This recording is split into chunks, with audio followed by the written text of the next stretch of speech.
શ્રી દરેડ તાલુકા શાળા ખાતે બાળ સાંસદનું આયોજન થયું હતું। તેમાં વિજેતા ઉમેદવાર અત્યારે શપથવિધિ ગ્રહણ કરવા માટે રાષ્ટ્રપતિ વગેરેની પેનલમાં ઉપસ્થિત થયા છે।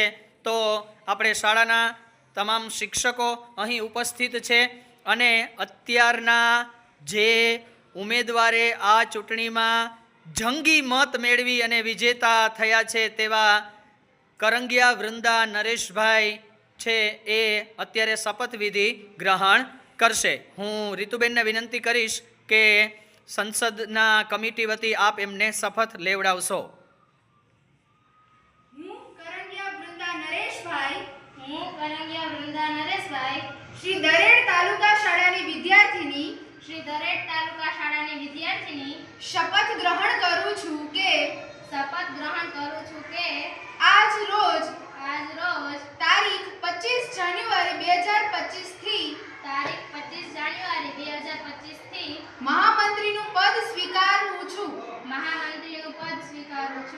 આ પદની ગરિમા હું જાળવીશ તથા તમામ નિયમોનું પાલન કરીશ અને એ સુનિશ્ચિત કરીશ કે તમામ કામ સુચારુ રીતે થાય। જય હિન્દ। જય હિન્દ, જય ભારત।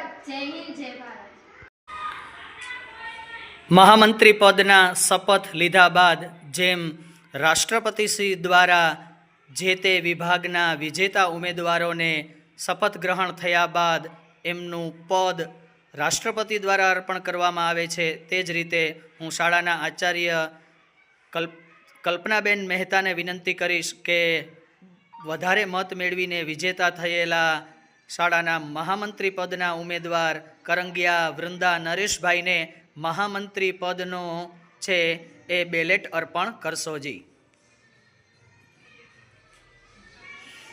તાલીઓથી આપણે આ ઉમેદવારને વધાવી લઈશું।